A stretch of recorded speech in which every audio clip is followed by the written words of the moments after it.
Welcome back to the Rediscovery Journal, the podcast where healing meets honesty. I'm your host, Sophia, and each week we dive deeper into stories of self rediscovery, mental health, and the raw, real moments that shape who we are. Whether you're on a journey of growth, seeking clarity, or simply need a reminder that you're not alone, you're in the right place. Let's rediscover what it means to truly know ourselves one conversation at a time. So, I had some friends over this weekend, actually yesterday from when I'm filming this, to celebrate my birthday. And I think I mentioned in the birthday episode that I wasn't initially planning on doing anything for my birthday, but I had a really solid group of friends that wanted to celebrate me. So I was like, okay, I guess I won't deny you and myself that privilege. And it was really nice. People came over around 2:30 and were here until 10:30, and we played some games. We went to Target. One of my really good friends, Katie, couldn't make it. She wasn't feeling really great. And so she actually stopped by today because she was sweet enough to get me a present. And so peep the earrings. Anyone who knows me knows I have a food aesthetic. So she got me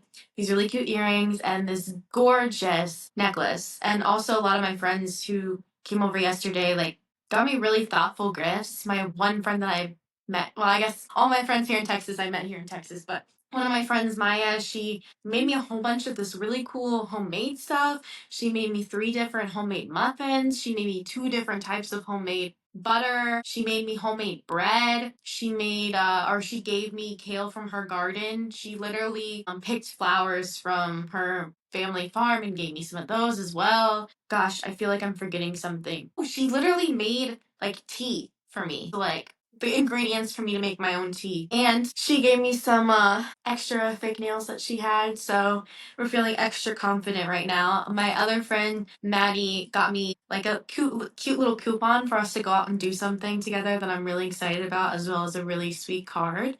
2 of my really close friends on my birthday had to kind of go on a scavenger hunt of sorts in order to send me a really sweet box of cookies that was originally supposed to be delivered by the company, but then ended up having to be hand delivered. And then my other friend Misha, she got me a gift card to Starbucks. Best believe I will be going there later this week and getting myself a sweet little drink. So, oh yeah, and then on top of this, I had dinner with someone on um Friday, and she was super sweet and gave me a card as well. I had another friend who I am excited to form a relationship with who also sent me a gift card. So I'm very grateful right now for a lot of the people that I have in my life, and a lot of them I've met kind of on accident isn't the right word, but kind of by chance. Not planned circumstances, not through school necessarily, because I'm out of the school life. But it's really cool to see how unexpected relationships that have formed have really blossomed into something over such a quote unquote short period of time throughout our lives. Anyway, when they were all leaving yesterday, I was like, okay, so what should I talk about on this week's up and coming podcast? Because this week is just me. And so I'm like, content isn't as in depth as I feel like having a conversation, bouncing ideas off of another individual. And they were like, how about you talk about new experiences or trying new things? So last week I mentioned how I went to the movies alone for the first time ever. Fine. In my mind, it wasn't as bad as I thought it was going to be, but it was kind of funny because I showed up early. In Ohio, I feel like everybody always shows up I don't know, 20, 30 minutes early. So that's what I did. And nobody was there, in the theater at all. It was completely pitch black in there when I sat down. They didn't even have the clips before the previews running yet. So I guess I learned that way that in Texas people don't really come early to the movies. But it was kind of a really interesting experience. It was really good and freeing, but also felt different because I'm used to, always going with somebody. So I'm glad I took that risk and that opportunity, and I think that it's going to kind of open doors for me to do more things by myself and open up new experiences. Other things that I've been doing, so I love to craft. So I've been trying a bunch of new craft products, or not products, but craft hobbies or events. And so one thing that I mentioned, I think a few weeks ago, was how I started a DIY rug craft by this company run by a friend called Hot Girls Hobbies. And so I thought I might show the finished product on here for those of you who are interested. So it's an olive rug. Let's see how well I can do showing its full beauty. So I'm going to just try and like move it up, but I don't know how much you can see of it. But yeah, it's beautiful. I'm super glad that I took the time to do. It was very therapeutic. And then let's see, a few months ago, some friends and I went to this pottery place and we painted pottery. So I did a little donut to fit in with my food decor aesthetic that if you were in my apartment, you would see I have, I believe, 5 fruit stools because I have an orange, lime, lemon, and 2 strawberries, and 1 strawberry I painted pink. Then on top of that, oh, well, this is something I made when I was in Georgia, but it is a little like fake cereal bowl. It can go on my wall, but right now it's just sitting on my table. I really like it. I think it's a cute little aesthetic piece. It's always a conversation starter because sometimes when people aren't paying attention, they think that, if it's from afar, obviously up close you can tell that it's not real. They'll be like, oh, you left out your cereal. And I'm like, actually, it's an art piece. I feel a little bit like Spencer from iCarly in those moments. And then one of my friends, I'm making diamond art coasters for. So like this is the kit for it. It's little flowers. So I'm excited about that. Then I also have 2 beaded embroidery kits that I got from Hot Girls Hobbies. So I'm excited to start those. I kind of have to get the courage. I've never really done embroidery before to like hype myself up to be like, you can do this, girl. And I feel like there's one other project that I have stuff to try and make my own bead purse, something I've also never done before. So right now I'm sticking with the easiest project, which is that diamond art kit. And I'm also working on I believe it's called like Punch and Stitch art piece for one of my friends. And I'm super excited because I had someone who's an artist friend of Anka, for those of you who tuned into that episode. And she reached out and was like, hey, do you want to do an art trade? So I get to do another art trade. And this time I'm not the one who's initiating it. This is like the second time that I've had someone reach out to me about doing an art trade. The first time was a friend, and now it's someone that I haven't had the opportunity to meet in person yet. So I'm like, oh my goodness, people like my stuff. Like, how exciting. This is going somewhere. I think it's just really cool because I love art. I love things that other people have made. I love small businesses. And so it's really cool having the opportunity to have met some of the people that I consider friends now, like Anka, and through like literally the art trade process, which being someone who isn't, famous or an influencer, I think it's really, really cool that people have been willing to kind of take a chance on little me. And they like the stuff that I make because I really enjoy the process of creating even more when it's for someone else. Because it feels like it has purpose, it brings more life to it, and it kind of brings an extra effective joy when you finish that because you're like, oh my goodness, this is for someone, it's going to be in their space. And when I try and do these trades, I try and curate what I make towards a specific person. So it's not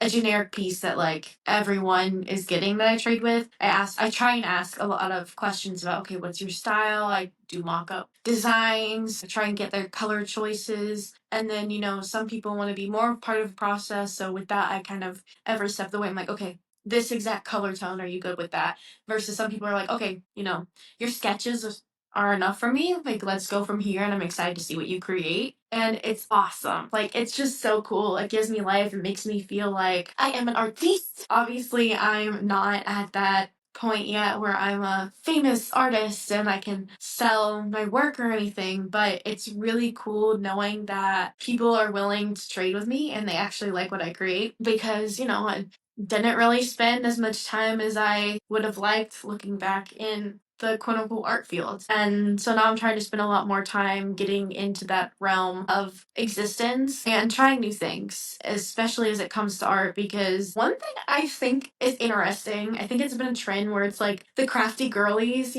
everybody is, not everybody, but a lot of people are starting to become that trend where like why only have one hobby when you can have like 10 and you can just kind of intermingle between all of them, oh, I don't feel like doing this one today, let me go to the next thing, and trying a whole bunch of things, seeing what sticks, seeing what you're good at, and making it become part of who you are. I saw this really really cool thing where someone made beaded curtains. Gorgeous. Of course the materials are kind of expensive, but the process and how it looks afterwards, if you can really make it fit in your space, I think is amazing. I think that's the cool thing about people who own houses is that, an apartment, of course, you can curate to be yourself, but when you have your own house, like, you can do there's so much more opportunity with where you can take your specific place, right? Like, I could paint a whole wall and not have to worry about when I move out. Because you're planning on living somewhere long term. I can renovate my space and more make it fit who I am and where I want to go.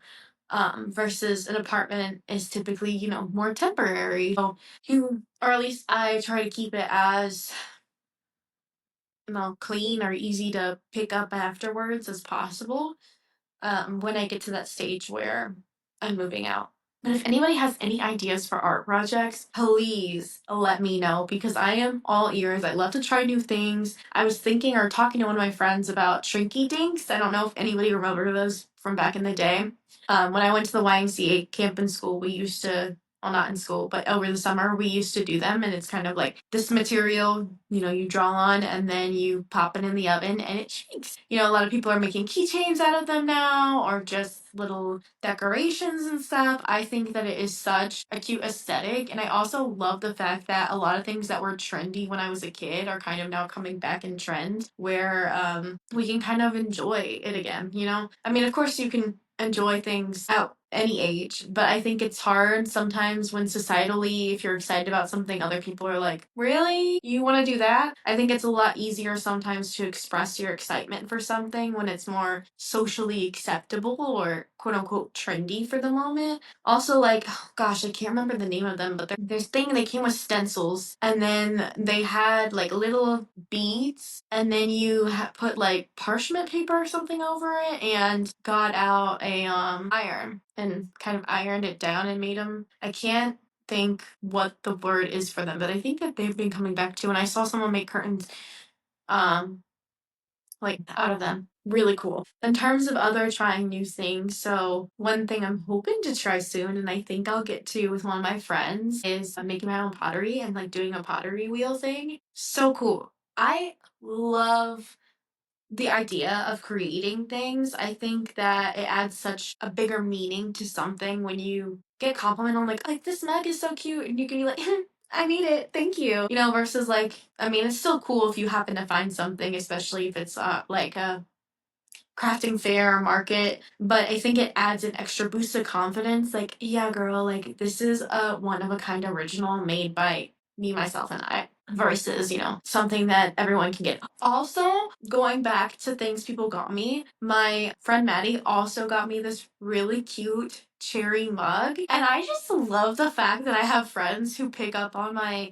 food aesthetic. I hope I'm not shoving it down people's throats, but I love that when people see food related items, they think of me because my apartment is like full of little food trinketies and yeah, I don't know, it just means a lot. And I was like, oh my goodness, because I also have a whole bunch of different like fruit candles, and part of it is I think that they're so cute, and once I'm fully done using the candle, like hopefully I can repurpose it for like storage or something. Example being, oh gosh, this lemon candle. Okay, like, wouldn't this be such a cute holder for pens or something? I don't know. I just feel like this would be such a cute home office or even an office at work, like once the candle's fully gone to just hold things in it. But I don't know. We're a work in progress for what these pieces could fully become. And it was also really cool that when people came over, they were super into some of the art that I have because I would say obviously not all of the art, but I have like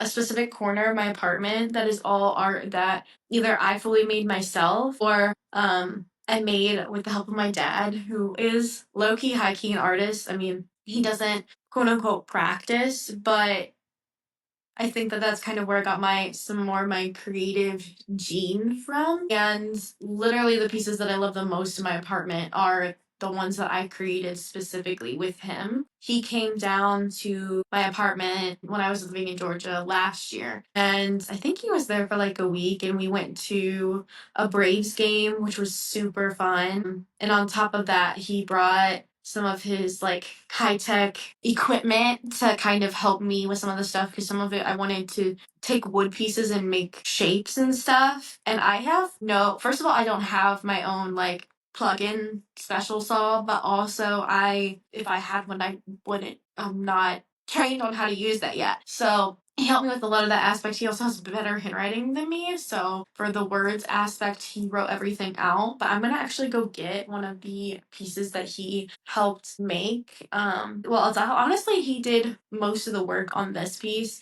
specifically because I just came up with the concept. I drew it out. He then cut out the pieces of the formation for it, glued, I think it's 2 pieces together, and then he did all the painting on this one as I worked on some other pieces that we had. Because when he was there, we kind of did, I'd say 4 art projects. One was this really cool, like, sea urchin kind of vibe, and I really want to make more of them, honestly. I'm thinking about maybe hosting a crafting night with some of my friends if people be interested, because I have a lot of the materials for it, and maybe just asking people to kind of, hey, can you chip in a few bucks or whatever to pay for some of the materials. But it's like beads and packing tape, not packing tape, painter's tape is what I use. Painter's tape. And a specific kind of like paper. I can't think of the word for it right now. Then we had these really cool like spears or circle shapes that to add kind of a 3-dimensional effect on it with color. Palette choices, and then people with sayings, but they're more like alien-esque people. And some of these I got inspiration from the internet for a lot of these, but let me go get the one I was talking about with the 2 pieces really quick. Okay, so it has like this really cool hand, and it has this on the end. And so people who I had over last night were like, "Oh my goodness, it's like the sticky hands they used to play with in school." And honestly, that isn't even where the idea for this came from. I saw another artist and she did something similar to this, but it was a lot more in depth with the whirls and stuff. I wanted kind of a more intense spiral effect. So I just kind of did waves leading up to this portion. But I think it's funny because once they said it, I'm like, oh goodness, it looks exactly like that. So that is hilarious that's what you thought of, because I forgot those even existed until they had said something. But yes, I love creating things. And it's also really nice when people are like, oh, this is so cute, to be like, thank you. Not only do I have good taste, but I made it. And I think that also comes from trying new things, right? When it comes to crafts or creating, it's a lot of trial and error to figure out what fits best for you and what you think that you're going to be good at. And when you first start things, sometimes you're not going to be good at it. And guess what? That's okay. If it's something that you enjoy doing, then it's worth putting the time and effort into learning how to do it, right? Like, you don't have to be good at something in order to enjoy it. And also, sometimes the things that are more eclectic or different is what draws a crowd or people into enjoying your experience or your art, right? Like, you don't want your pieces to be the same as every other art piece already out there. You want it to be specific to you, your style, your hope, your dreams, your vision. I also have a thing in here where I did like Lego flowers, and they're not real Lego flowers, they're like Amazon Lego flowers, and those were super fun to make as well. And I'm trying to think if there's any other kind of things that I've made or created. Oh yeah, when I was in Georgia, I had a vision based on something I saw online, basically where you make your own chessboard with the pieces like in it and hang it on the wall. So the pieces are like screwed into it. And I actually had help from my old boss's, well, my previous boss's husband on making this piece, and he helped me with outlining what would be a good spot for the different pieces to go that would actually be correct to the specific game, as well as showing me how to screw in some of the pieces in the best manner, and then letting me actually do that. So my vision really came alive there, and I'm so excited with how it turned out. I think it looks so good in my new apartment. And well, newish apartment, because I guess I've been here since December, so it's not new to me at this point. And then I had this one friend, Erin, and when I was working with her in Georgia, I had mentioned to her how I really wanted this one crochet piece where it's like doesn't really have a pattern to it, and it's just so vibey and cool and bright with color tones. And shortly after I moved here, she actually mailed me one that she had been working on for me. So nice. She's so talented. She makes the coolest crochet pieces. And once I get back into my crochet phase and work on my self confidence, I hope that I can make her something that will make her feel the way that I felt when I didn't even know that she had made anything for me or that was anything was coming, and it blew me away. Like knowing that you have friends who care about you and listen to what you say and want to pour back into you or create something for you. I feel like something that's curated or something where you don't even have to get someone something, but it triggers your mind and you think of them, those mean the most because you don't have to be thinking about any specific person at different periods of time, but knowing that you took the time to one, think of them when you saw it, and then two, either make that move to make them something or get them something created for them. It's so impactful. And I really think it makes people's days. That's why I feel like it is so important to tell people that you care about them and that you appreciate them. I know some people feel weirded out by that, but for me, I'm the type of person where if someone messaged me, whether it be frequently or every now and again, and said, hey, I really appreciate you. I appreciate how you contributed this aspect to my life. You mean so much to me. I feel like that would make such a huge impact on my day, my week, my month. And so I've really been trying to put a lot of effort into messaging people when one, I think of them, even if it's out of the blue. If you haven't heard from me, say in a few months or maybe even a year, if I saw something that made me think of you, I want to reach out, right? Two, also just telling people hey, you've made a significant positive impact on my life, and I'm appreciative to know you and to not only have met you, but also spend time with you on a deeper level and get to know your soul and who you are as a person, not just that acquaintance or baseline level of who you are. Because it's honestly a gift to know people and see who they are. I feel like the more you surround yourself with people who have had different life experiences and different points of view, it really helps you to grow and see the universe as a place, I guess, greater than you. There's so many things that different people go through that we don't even necessarily think about. And I think it's so easy to get caught up in the mindset of me, and oh my gosh, things are so rough for me. And sometimes we lose sight of the fact that everyone goes through different things within their life. And I want to try and hopefully, I'm not perfect, but I would love to be that friend who is there for people in the moments that they need it. And they know that they can rely on me if they're in one of those moments where they're feeling low or things aren't going right and they just need someone to support. I hope that my friends I've made here, my friends I made in Georgia, Ohio, wherever, know that I'm here. Even if we haven't talked in a while, right? You don't have to talk to me every single day for me to care about you. And I think it also goes back to the topic I was talking about with my mom is, she was saying sometimes she feels like it's hard to reach out, right? But you also don't know what the other person is thinking. So for all we know, or all I know, the other person might be wondering the same thing or wanting to reach out as well. And so sometimes you have to be the one to take that leap and do the reaching out. I mean, worst case scenario, they just either don't respond or they say no thank you. Then you just move on, right? But you could open up so many doors and potentially regrow relationships that you've been missing and you truly care about by taking those steps. And I feel a little preachy right now, so apologies for that. But that's something I've been trying to do. I hadn't, for example, Susan, I hadn't talked to in a while, but I had been missing her. And, seeing all the amazing things that she was doing through her socials, I was like, okay, I'm going to take this opportunity to reach out to her. Worst case scenario, she says, hey, I'm sorry, I'm past the point where like I want to dive in deep with you. But she was like, heck yeah, like let's talk. I miss you too. And had I not reached out to her, I don't know where things, would currently be. And I'm hoping soon, Susan, if you're listening, I'm hoping soon you'll send me a book synopsis on, the most recent book that you read, because I really miss those and I haven't gotten one in like a few years. I'm just saying. No big deal if not, but I will be counting the days and hours and minutes. No, I'm just kidding. But in order to have a relationship be balanced, you have to be willing to put in effort. You don't want to be the only one putting in the effort, but sometimes you have to be the person who takes that first step. And if you truly care about somebody, you should be willing to take that step. That's how I feel though, Everybody has their own steps, their process, their feelings about how they want to go through life. And I just truly feel like, especially when it comes to friendships, sometimes you need to take that leap. You need to take that risk. You need to ask those questions. And if someone doesn't feel comfortable or they don't want to dive into that, that's okay.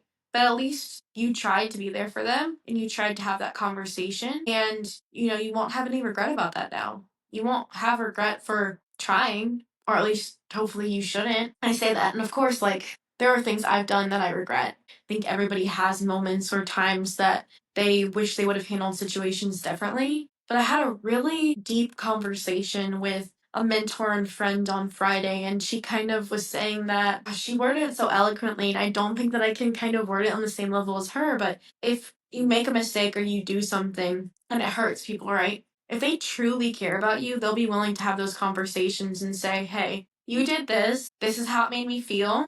And then if you're a good friend back, you'll grow from that and you'll be like, oh my goodness, I'm so sorry. Let me make sure to never do that again. But sometimes for people, depending on where they're at in their lives, it's easier for them to just cut it off. No explanation. Yeah. Just they're done. And she's at the point now where if someone just cuts her off, she knows, okay, well, I'm just gonna move on. I have a lot harder time with that. I always question situations and scenarios and think, okay, what could I have done differently that would have led to a different or better circumstance? But she's at the point in her life where she's kind of realized that if they don't care enough about that relationship to explain to you how what you've done impacted them, there's nothing you can do, right? Like you can't beg someone to explain something to you if they don't want to. And if you have to beg someone to continue to be a part of your life, is that really a friendship? And if it is that really a friendship you want to be a part of? Because you shouldn't have to beg people to want to be your friends. Like, I don't really think that they're a friend in the first place if you have to beg for that conversation, right? Again, some people are a lot more open and it's easier for them to have those deep conversations, but I think if you care about someone and you notice that shift, you should ask. And if they don't tell you or they don't want to communicate back, could be hard. I know for me it's hard, but no response can also be the same as having a response because saying nothing is loud. And you can question why and run scenarios through your head 1,000 times, but it's not going to change the path that you're on. And so she was saying, you just have to kind of move on and let it go, which, gosh, that is not an easy thing. Because I feel like if you don't know what you did wrong, and maybe you didn't do anything wrong, maybe it's just something going on in their life, right? And they just don't have the mental energy, it's difficult. Like, if I hurt someone, I want to know why, because I want to, obviously, I can't change what I did if I hurt someone, but if I know what I did wrong, then I can make sure that I don't do it again. And I can also put in an effort to make that wrong go right?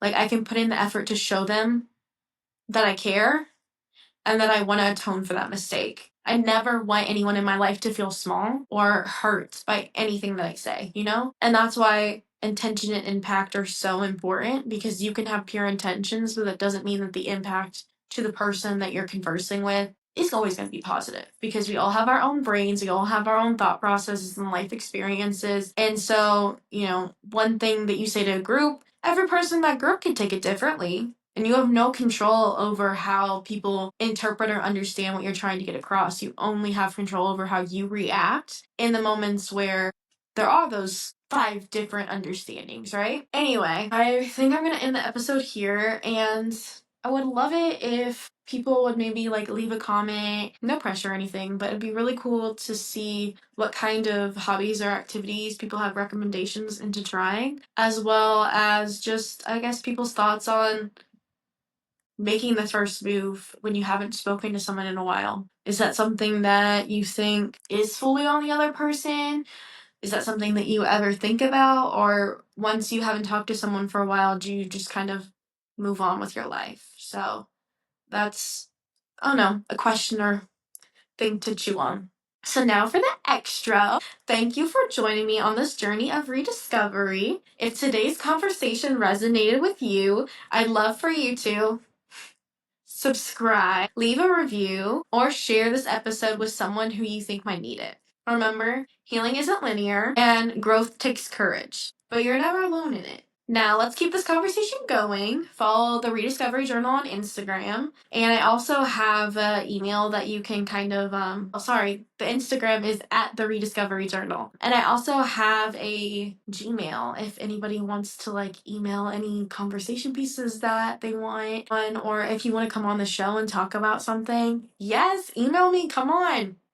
The email is rediscoveryjournal@gmail.com. And until next time, keep exploring, keep growing, and most of all, keep showing up for yourself. I think that showing up for ourselves is sometimes, at least for me, one of the hardest things to do. So make sure to actually at least take 15 minutes each day for the next week if possible to focus on you and your needs. More than 15 minutes would be great, but small doses can kind of help get into that atmosphere. Anyway, thank you so much for listening and hope to see you next time. Bye.